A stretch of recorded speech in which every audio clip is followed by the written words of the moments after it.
Well, among those backing today's bill will be the politician Gwendolyn Rutten from the Flemish Liberal Party, Open VLD. She joins us live from Brussels to talk a bit more about this. Why are you so for this bill? Because certainly for me, just watching that, and I'm sure many of the viewers, it's a hugely emotional subject, and there's a massive ethical debate here. Well, first of all, good morning. And of course, that's correct. It's a big debate, and it's an ethical question. This bill is about freedom and the right to self-determination, to decide for yourself in case of you're suffering from an incurable disease. And there is no age on suffering. So it's about freedom to decide for yourself. And of course, I can imagine that people at home are trying to wondering, what would I do? And what's the ethics behind this? But it's not about forcing anyone into anything. It's about giving people the possibility to decide for themselves. While I agree that there's no age limit on suffering, perhaps what there is a limit on is our level of self-awareness. You know, it takes some of us to get through our 20s, our 30s, before we have any concept of that sort of level of self-awareness to take such a decision. I think what would hit many is, how can you allow a child to make a decision like this? Well, there is no age on suffering, and it's about being capable to decide. And being capable to decide is not an arbitrary line you draw. It's not that up from the age of 18, all of a sudden you're capable to decide. There are a lot of differences.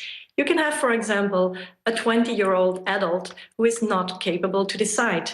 On the other hand, a 14-year-old who has been suffering for his or her entire life might very well be capable to decide and ask for the right to use euthanasia.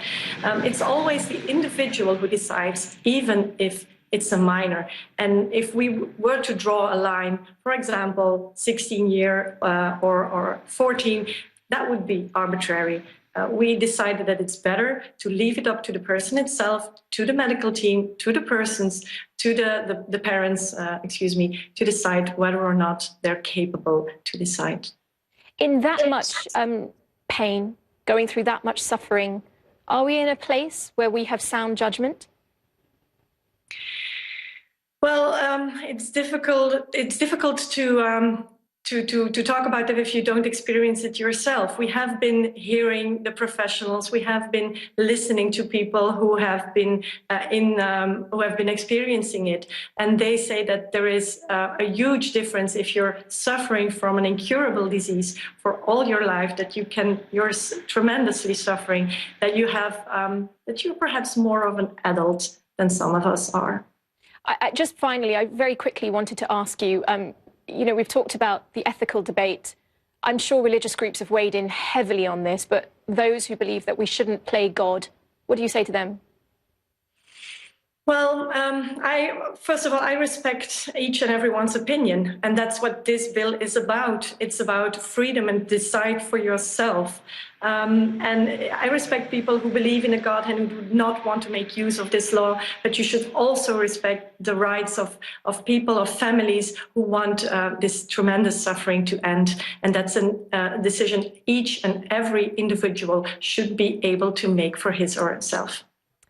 Thanks very much for joining us today. Hugely emotional, massive ethical debate around this. Gwendolyn Rutten, thanks very much. You're welcome.